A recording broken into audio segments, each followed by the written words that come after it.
Assalamualaikum warahmatullahi wabarakatuh. Salam rahayu, rahayu, rahayu. Jumpa lagi dengan saya di channel New Edi Seluler Tutorial.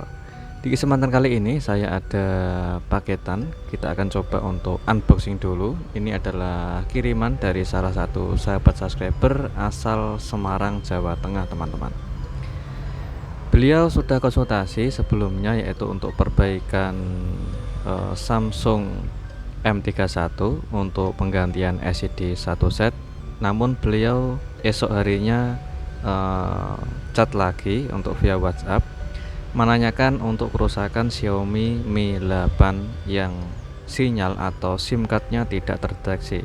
Jadi ini ada dua handphone ya teman-teman. Saya akan coba untuk mengerjakan di handphone ini, yaitu Xiaomi Mi 8 dulu, yaitu sinyal hilang atau SIM tidak terdeteksi.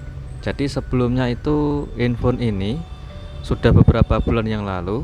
Untuk kalian biar tahu kerusakan awalnya, itu ada bagian yaitu switch antena yang sudah saya perbaiki dan sudah saya kirim ke beliau karena handphone sudah jadi yang beberapa bulan yang lalu. Karena tutorialnya ada di kolom deskripsi untuk kalian biar tahu untuk cara mengatasi, yaitu kabel switch antena yang putus jalur teman-teman. Jadi sinyalnya tidak muncul, tapi melainkan di handphone ini untuk SIM card tidak terdeteksi. Jadi untuk dulunya yang itu awal kerusakannya hanya sinyal saja, untuk SIM-nya terdeteksi tapi hanya sinyalnya yang tidak muncul. Dan kendalanya ini adalah SIM card off atau sinyal kartu SIM tidak terdeteksi ya teman-teman. Jadi SIM-nya itu tidak terdeteksi apabila kita sudah kasih SIM card. Jadi saya cek karena di bagian basebandnya itu kosong teman-teman. Jadi baseband tidak diketahui, otomatis SIM card tidak muncul atau tidak terdeteksi. Bukan sinyal ya teman-teman. Untuk emailnya itu aman setelah saya cek. Jadi kerusakannya di bagian baseband tidak diketahui dan SIM cardnya itu tidak terdeteksi. Beda di awal kerusakan handphone ini, sebelum kerusakan SIM card tidak terdeteksi itu hanya sinyalnya saja yang tidak muncul. Sedangkan untuk SIM cardnya itu terdeteksi ya teman-teman. Kalian bisa cek linknya di kolom deskripsi untuk perbaikan switch antena yang terputus. Oke, di bagian ini saya bongkar dulu infonya, yaitu untuk kita koreksi dan kita kerjakan di bagian kerusakannya. Karena di bagian kerusakannya ada di bagian baseband yang tidak diketahui, otomatis SIM cardnya tidak keluar atau tidak muncul. Oke, yang saya tunjuk itu adalah bagian IC WiFi ya teman-teman. Di awal video sudah saya aktifkan WiFi-nya itu aktif, namun kartu SIM cardnya tidak terdeteksi. Yang saya tunjuk itu adalah bagian letak IC RF SDR 845101 teman-teman.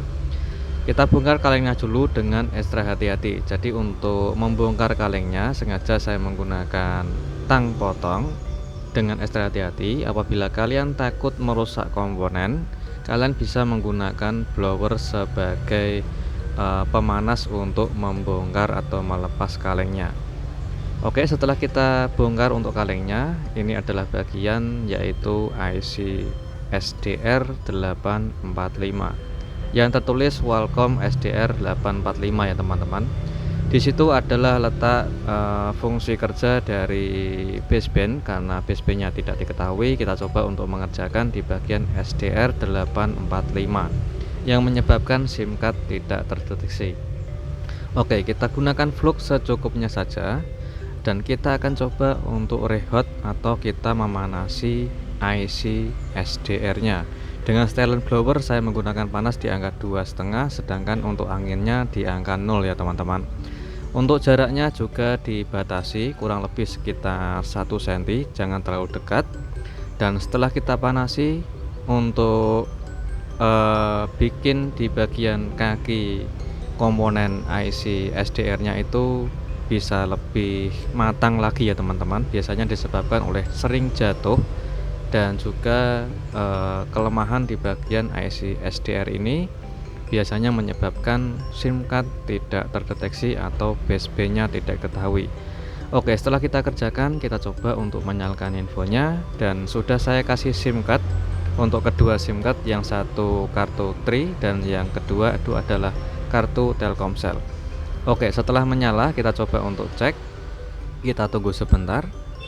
Dan sudah ada notifikasi sinyal ya teman-teman. Ada notifikasi kartu SIM sudah terdeteksi dan keluar notifikasi dual SIM. Ini belum saya rakit ya teman-teman, otomatis sinyalnya cuma sedikit, namun untuk kartu SIM-nya sudah terdeteksi. Untuk saya matikan dan saya aktifkan lagi di bagian data atau kuota datanya, saya aktifkan, itu bisa aktif untuk 4G-nya. Oke, saya coba untuk setel di bagian membuka aplikasi YouTube. Dan ternyata setelah saya tunggu tidak mau loading, ternyata untuk kuotanya itu habis yang saya gunakan untuk kartunya teman-teman. Oke, kita coba untuk alihkan ke kartu yang satunya, karena ini ada dua kartu, yaitu kartu Tri sama Telkomsel. Oke, untuk kartu SIM 1 data sudah saya alihkan ke kartu SIM 2. Kita coba untuk buka aplikasi YouTube, apakah ada kuotanya atau tidak teman-teman. Oke, ternyata loadingnya lama. Ini otomatis kuota data yang saya gunakan kartunya itu tidak ada datanya sama sekali ya teman-teman. Jadi kuotanya habis. Kita coba untuk setel di WiFi. Kita coba aktifkan WiFi-nya. Kita tunggu loadingnya dan alhamdulillah untuk WiFi-nya bisa aktif dan bisa berfungsi dengan normal. Jadi kita coba untuk memutar salah satu video, apakah bisa berjalan dengan normal atau tidak teman-teman. Oke, alhamdulillah untuk sinyal WiFi-nya bisa berfungsi dengan normal, dan juga untuk kedua kartu SIM card-nya sudah sinyal keluar dengan full 4G ya teman-teman. Ini belum saya rakit, belum saya pasang untuk penguat sinyalnya atau di bagian backdoor-nya. Oke, kita coba matikan dulu dan kita merakitnya. Oke, kita angkat dulu mesinnya ya teman-teman, karena di bagian kamera belakang kita harus memasangnya dulu. Oke, kita pasang di bagian kamera belakangnya, dan jangan lupa untuk memasang di bagian lensa kaca kameranya. Selanjutnya kita tinggal merakitnya kembali teman-teman. Oke, disitulah ada perbaikan di bagian kabel switch antena ya teman-teman. Terlihat jelas ada perbaikan yang dulunya sudah saya perbaiki, dan alhamdulillah sudah sukses. Namun selang beberapa bulan kemudian, mungkin lebih dari 3 bulan teman-teman, itu ada kerusakan yang seperti ini. Ini kebanyakan kerusakan di handphone tipe Xiaomi Mi 8, Note 8 ataupun Xiaomi Mi 9 atau sejenisnya, yang kerusakannya kebanyakan di IC PSP-nya yang bermasalah teman-teman. Biasanya kalau tidak sinyal keluar, itu biasanya WiFi pun tidak bisa aktif teman-teman. Tapi melainkan di handphone ini WiFi-nya itu aktif, sedangkan untuk kartu SIM-nya tidak bisa aktif. Jadi otomatis untuk di bagian baseband setelah kita cek tidak diketahui, dan kita kerjakan di bagian IC SDR-nya. Jadi alternatifnya, sebelum kita mengganti IC, kita bisa mengerjakan dengan cara kita panasi IC-nya dulu atau kita rehot. Apabila kita rehot dan kita panasi untuk IC SDR-nya itu hasilnya masih nihil dan tidak bisa bertahan lama, otomatis IC-nya sudah lemah dan kita wajib menggaransi untuk penggantian IC SDR-nya yang baru. Jadi sebelum kita mengganti IC, kita bisa berusaha untuk memperbaiki IC dari bawaannya atau IC yang original masih bawaannya. Apabila masih nihil atau masih tidak keluar kartu SIM-nya, tidak terdeteksi, kita baru bisa mengganti IC SDR-nya teman-teman. Oke, untuk saya rakit sudah selesai dan sinyalnya keluar full 4G, dan alhamdulillah sudah sukses teman-teman. Semoga tutorial selalu bermanfaat, dan jumpa lagi di tutorial berikutnya. Assalamualaikum warahmatullahi wabarakatuh. Salam Rahayu, Rahayu, Rahayu.